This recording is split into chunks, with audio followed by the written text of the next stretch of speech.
Hello. Today I will be giving a presentation about leadership and advocacy on autism spectrum disorder and the students. Before I start this presentation, I want you to put something in your head. Think about a student with autism that you service within your classroom or outside. Do they have some quirky qualities? How do you teach them? How do you advocate for them? The purpose of this presentation is to discuss the importance of advocacy for students with autism spectrum disorder and why we need to advocate and how we can. I would like to start by introducing myself. My name is Jessica Simkis, and I'm a 12th year special education teacher and emerging autism specialist. I have taught all grades from kindergarten to transition age, which is typically from 18 to 22. I obtained my undergraduate degrees and teach both elementary and special educations licensed in the state of Connecticut. I also have a degree in psychology. In October 2023, I will have my Master's of Education as an Autism Specialist accredited by Grand Canyon University. Currently, I have both of my teaching license, and I have worked with severe to moderate disabilities in each grade level. I work to create and develop plans to ensure the best progress for my students while highlighting their successes and interests. My main priority is to advocate for these families and those on the spectrum to ensure that they're being taught with the best educational practices that are research-driven and provide resources and supports for families. As many of our students and our families are unaware of the services and supports available to them, I will work to teach you so you can advocate for them as well. Many of our students don't have the ability to communicate, so we can work to be their voice. I invite all that are listening to take notes and ask questions after so we can work together to implement more educational practices to benefit these students.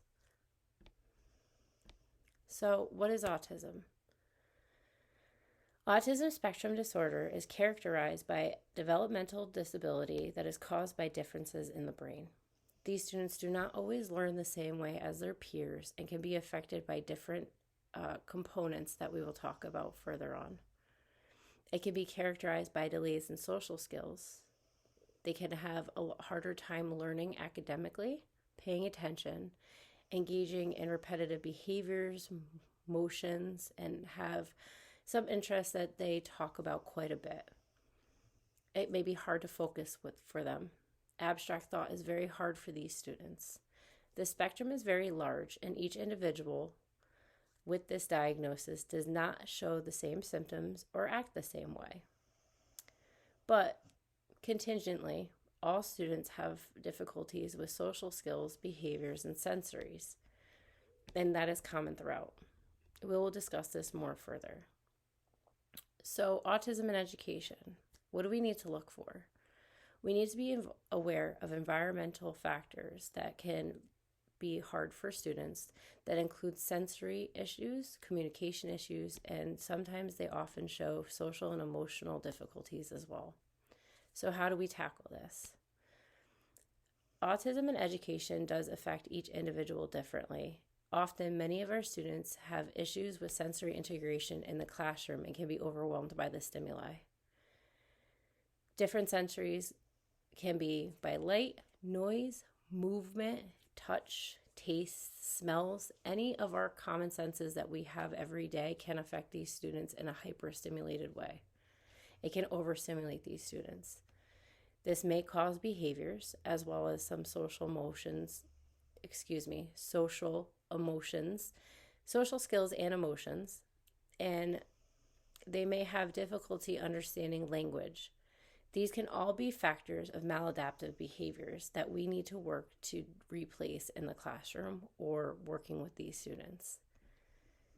Many students with autism have difficulty with communication, requiring assistive devices. Visual supports and repetitive learning are key to teaching these students.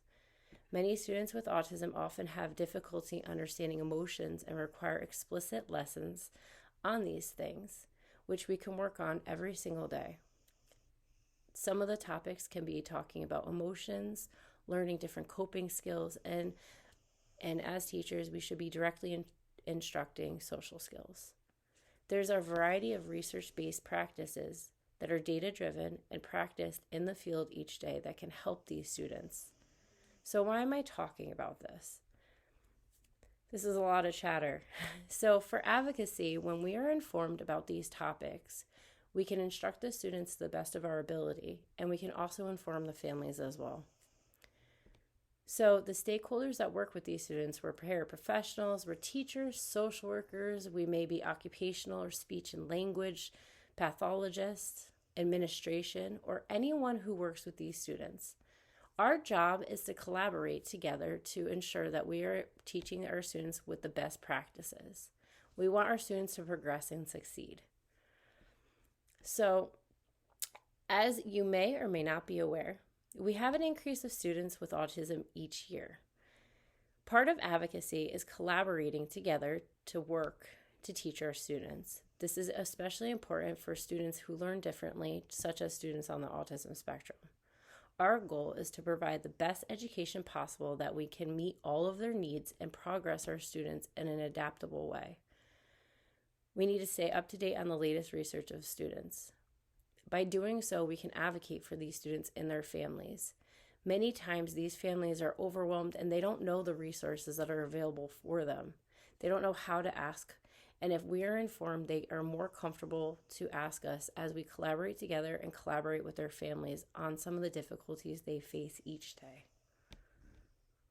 So, advocacy, what does that mean? How do we speak up for these students?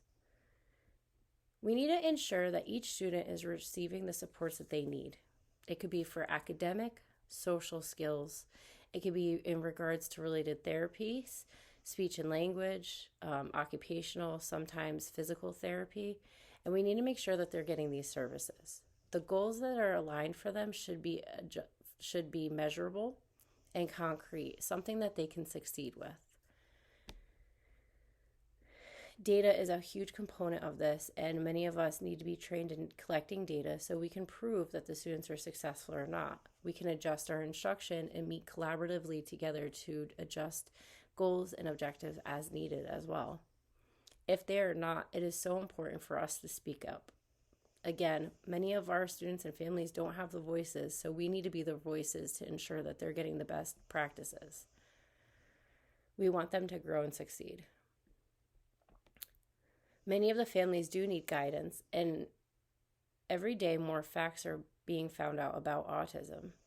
It was once said that more boys were affected by autism than girls. Current research is showing that it affects the sexes differently, and many girls were not diagnosed. This is important knowledge to know. What are the factors to be looking for? How do we find that out? We should always be researching as continued education. We should always know what is going on. These families rely on that support. They need resources to know the services outside of school. It is important that we collaborate again with each other as well as the families so we can update the students as we can offer guidance as necessary. So who do you collaborate with? Do you just collaborate in a team? How often? Can you increase that? What are ways that you can improve this method? In teaching, and there are things such as evidence-based practices. So what are those? These are those research-driven methods that I discussed earlier. They're the leading teaching practices that benefit students with ASD. Structure and routine is a huge component for student success. Paired with scaffolded teaching, we can prompt and cue our students and teach them to the level that they need. This might be a direct, explicit instruction, and this may be just pairing it with certain groups. We could use visual aids to support instruction, have frequent movement breaks, and prompt and cue students as needed. We can also phase this out as students learn these goals and learn these lessons as well. These are supports that you probably already use in your classroom. Diminishing light and sound barriers in the environment using visual schedules to aid in comprehension and direct explicit language also help these students. It's data-proven, simple implementation structures that can boost positive student success in your classroom. Many schools already currently use positive behavior intervention supports, or PBIS.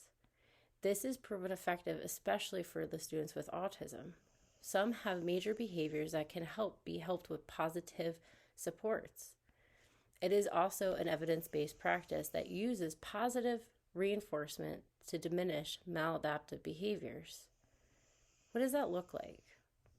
A student who calls out all the time or has work avoidance, we can create systems so these students can have supports visually to see when they are seeing success. So if a student is completing their work, they can receive a token at that time.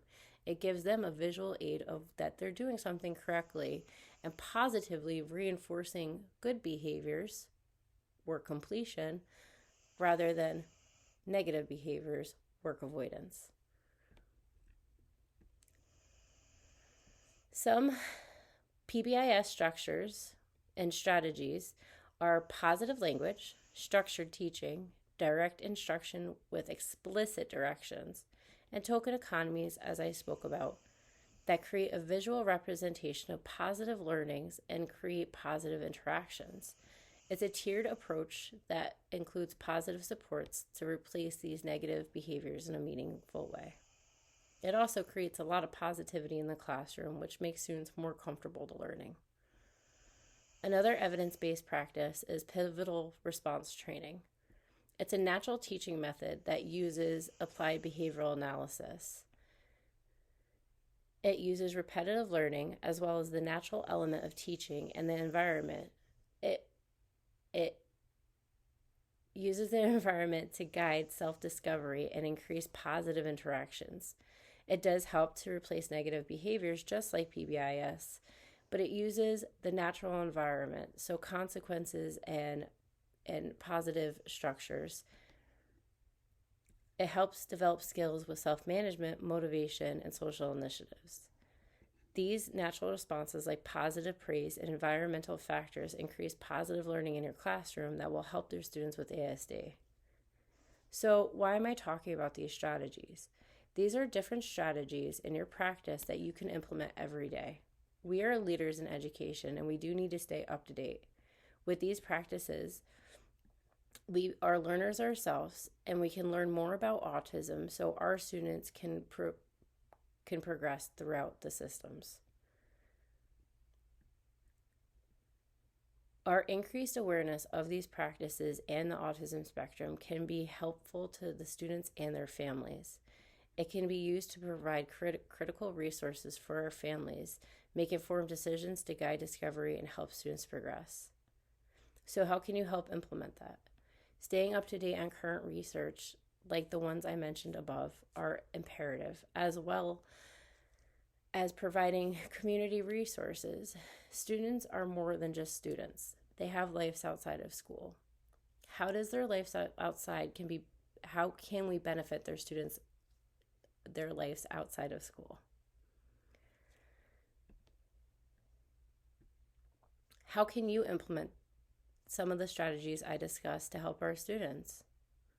These are all very valuable information to help our students, as well as collaborating with the parties and identifying our students' specific needs. When we work together to collaborate, we build knowledge as a community. As a community, we can help students and families be supported, be heard, and be listened to, as well as grow our practices so we can help students progress. I apologize for my stuttering. I don't like recording myself too much, but if you have any questions, please feel free to reach out to me. My email is jessica.simkis@gmail.com, and I am always available to help aid in instruction and advocate for our students. Thank you.